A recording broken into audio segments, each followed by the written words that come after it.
I will be exploring the continuous cultural relevance of Peanuts, Charles M. Schulz's daily American comic strip.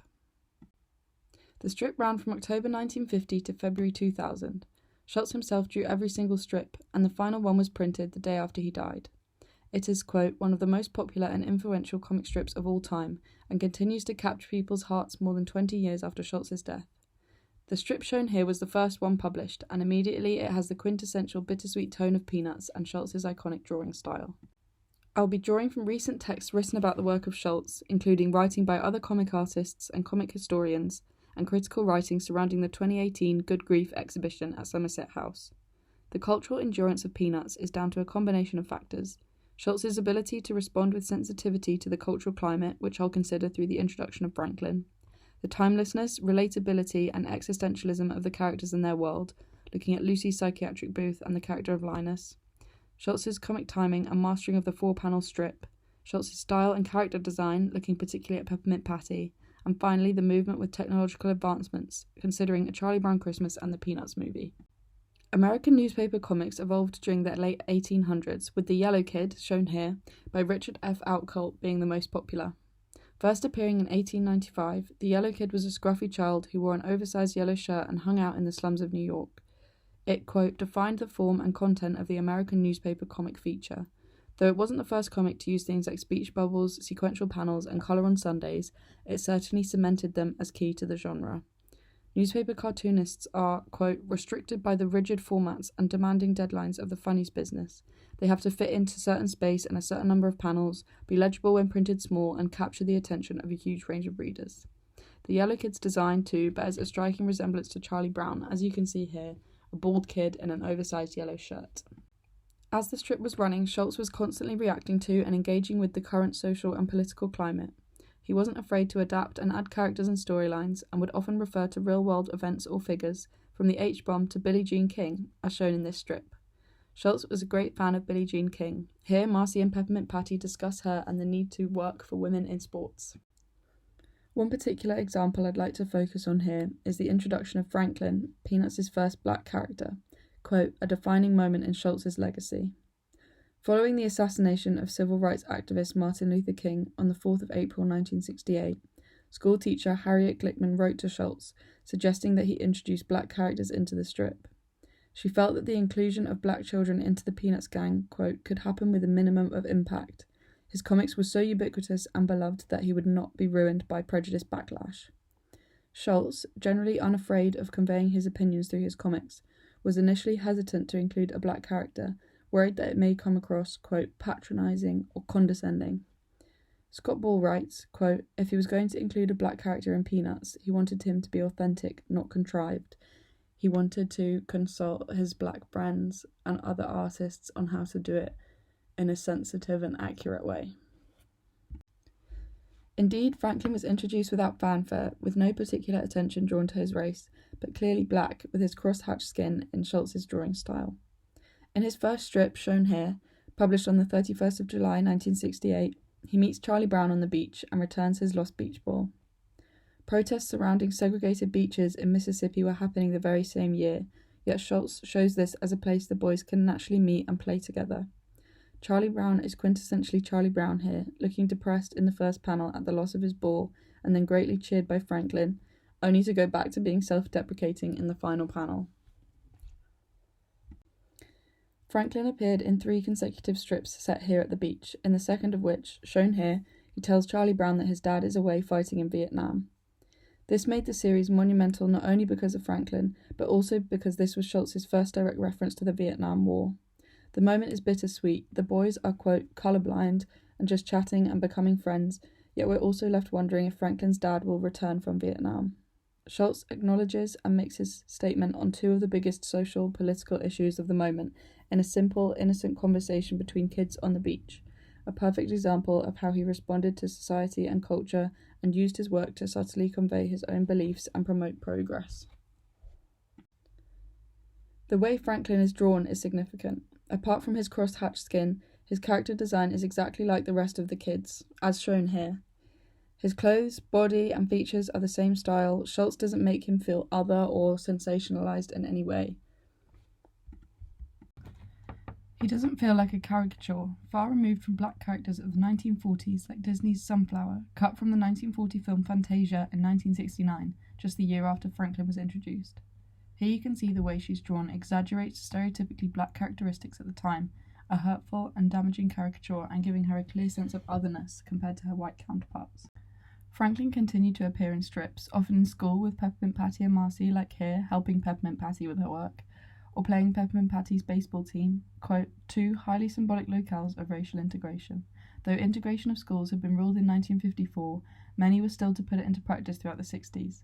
Schultz firmly made Franklin a member of the gang, treated him no differently than the other kids. Schultz wasn't perfect, though. Franklin appeared less throughout the 80s and 90s, and though it was common for Schultz to go through phases of using certain characters, it feels more significant in Franklin's case as he remained the only main character of colour. Those who continue Schultz and Peanuts' legacy, however, are working on this. On the 16th of February this year, 2024, Apple TV released an animated TV special, as you can see here, that tells Franklin's origin story. It recreates his meeting with Charlie Brown on the beach and shows him befriending the rest of the Peanuts gang. He's the main character, which Schultz's son Craig said was, quote, really overdue. Peanuts continues to be brought up to date, though this could have been more impactful if introducing new characters of colour or giving Franklin new stories rather than recreating old ones. In contrast to Peanuts' reaction to social and political culture, it also has a timelessness. The gang represent, quote, a microcosm of human behaviour that feels just as relatable and relevant as when it was written. Schultz deals with the human experience and doesn't shy away from the darker parts of our psychology. Sadness, loneliness, anger, quote, it thrives on the vulnerability about real-life issues, quote, dealing with real emotions and characters people identify with. In this strip here, where Lucy and Charlie Brown look at the stars, Charlie Brown jokes about his troubles and his sadness. Schultz does this through the more charming and honest perspective of children. The characters feel like recognisable archetypes in whom we can see ourselves. Sometimes we're fierce and hot-headed like Lucy, sometimes we're thoughtful and anxious like Linus.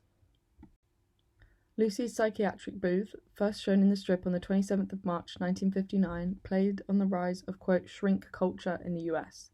Shown here is that first strip, in which Charlie Brown confides that he has feelings of deep depression, and Lucy replies, snap out of it. Lucy's useless, matter-of-fact advice, quote, pokes fun at the popularity of psychiatry, suggesting that there is, quote, no quick cure to the dissatisfactions we all feel, and this is the pattern that the psychiatric booth strips tend to follow.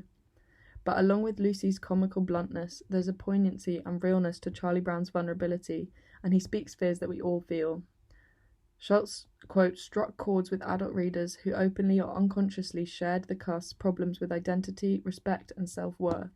With the cultural touchstone of shrink culture, Schultz moved Charlie Brown firmly into the role of an everyman, a Holden Caulfield type. We relate to his suffering, hopes, and dreams the most of any character. Lucy's brother Linus, a very philosophical and thoughtful character, is rarely seen without his security blanket, first shown in the strip on the 2nd of February 1958. It's a, quote, transitional object, and makes Linus seem the most childlike character in the strip, and yet he's often also the most mature. In A Charlie Brown Christmas, 1965, he recites a gospel to comfort a distressed Charlie Brown who wants to know what Christmas is all about, and he often quotes philosophers, prophets, and literature. Schultz plays on the complexities of the human psyche, showing how Linus can be both childlike and wise at once, and appeals to readers' inner children. Linus's security blanket became such a significant example of a transitional object. In 1968, the term security blanket entered the Oxford English Dictionary. And though Schultz wasn't the first to use the term, Linus certainly cemented the idea in pop culture. In this strip shown here, he's depicted as very childlike with his blanket and sucking his thumb, but he offers Charlie Brown some very thoughtful and philosophical advice to cheer him up out of his depression, encapsulating the contradiction that is Linus. While the reader can see a sense of the everyday reflected in the children, the character of Snoopy, who first appeared 2 days after the first strip, provides a joyous escape from the real world and takes us into more fantastical and playful storylines. He has many alter egos, as shown here. The World War I flying ace, the Easter Beagle, the world-famous author, the masked Marvel, Joe Cool, among others. He's perhaps more childlike than the children. He's unapologetically egocentric and melodramatic, and often disappears into his own imagination and fantasy worlds. He's a Zanny-like character, a clown, the hero of his own world. Visually, too, the illustration style and design of the world seems to have a universal accessibility and charm. Walker writes, quote, "Graphically, Schultz was a master of minimalism. The characters' clothing and the settings they inhabit don't feel attached to any certain era, though the franchise does have an innate Americanness. The characters certainly change throughout the 50-year run of the strip and beyond, as shown here, but their designs remain fundamentally ambiguous, simple, and instantly recognizable. Charlie Brown has always had a big round bald head and a striped shirt, and Snoopy has always had dark ears, the spot on his back, although he has changed to become more human and less dog-like. One character in particular whose design is interesting is Peppermint Patty, who first appeared in the strip on the 22nd of August 1966. As shown here, she's dressed in an oversized polo shirt, shorts, and sandals. Schultz described her as a tomboy, and she regularly defies traditional gender roles. She was raised by a single father and would regularly fall asleep in school, was a star of the baseball team, and was a strong, independent female role model. When she was introduced, quote, female athletes were just beginning to break through the barriers of public acceptance. She was a groundbreaking character, quote, becoming a pop cultural ambassador of second-wave feminism, and she helped to normalize and celebrate the female athlete, something that still has a way to go. This minimalist design feeds into another great strength of Peanuts comics, layout and comic timing. Ware writes, quote, timing is the life force of comics, and the pacing of Schultz's 4-panel dailies and longer Sunday strips is what makes the strip so funny, as well as sometimes thought-provoking and poignant. When the strip started in the 50s, it was marketed as a, quote, space saver. The 4 equally sized panels could be arranged vertically, horizontally, or in a square, and the simplicity of the drawings meant they could be printed small and still be legible and impactful. The build-up of a gag and the punchline in the final panel is consistent. It has a, quote, rhythmic deliberateness. Rudick writes, quote, a peanut strip, even one seemingly packed with goings-on, unfolds patiently, something that feels essential to the comic. Schultz does not rush to the punchline, and this feeds into that kind of bittersweet, melancholy truth of the strips too. It has a calmness and a patience and a realness. It isn't always joke after joke. In this example, the first 4 panels are almost identical, with just very slight movements from Snoopy, until the final comical reveal in the last panel. And there's very little detail in the settings, only what's essential to the storytelling. This 4-panel rhythm is perhaps even more suited to the digital age. The Schultz Museum's Instagram account posts strips almost daily, and splitting up the panels into individual slides seems to make that gradual reveal even more effective. Building on Schultz's original comic strips, the world of Peanuts has been translated into many different types of media. The first TV special, A Charlie Brown Christmas, premiered on CBS in 1965 and has become a seasonal classic. Hannam writes, quote, many of today's young people likely first experienced the Peanuts characters through the animated specials. It takes many key features from the comics, including Lucy's psychiatric booth and Snoopy dancing on Schroeder's piano, and brings them to life in full colour animation. As shown in this image, it has the warm hand-drawn style of Schultz's comics. As discussed before, the special centres around Charlie Brown's dejectedness and disillusionment surrounding the holiday, a very bittersweet and classically Peanuts storyline. The soundtrack, a mixture of jazz and traditional Christmas carols, was created by the Vince Guaraldi Trio. It was inducted into the Grammy Hall of Fame in 2007 and is, quote, one of the most successful and beloved holiday music collections of all time. It has a similar, slightly bittersweet feel to the strip. There's reflective minor key tracks as well as more energetic and joyful ones, and has the same essential, timeless feel. The gang were rendered in a new kind of animation in the 2015 Peanuts movie, which shows them in a more three-dimensional contemporary style, as you can see here. It reimagines many classic Peanuts scenarios. Even more than a decade after Schultz's death, the characters still feel significant enough in pop culture to keep reimagining them for new generations and bringing them up to date technologically. It doesn't, however, feel like they've been brought up to date culturally with this film. The stories stick to Schultz's original comics, just in a new style of animation, which makes the film feel almost like a repetition of old material. The more modern style also makes it feel colder. The smoothness of the lines loses the charm and warmth and naivety of Schultz's drawing and the hand-drawn animation of the earlier TV specials. 24 years after Schultz's death, Peanuts firmly has cult classic status and continues to capture people's hearts and minds. However, for the gang to continue to occupy such a significant place in pop culture, they need to continue to develop and change in the ways discussed. there's a danger that they will become stagnant and turn into just cute characters, losing the dark and light philosophy and humour of Schultz behind them.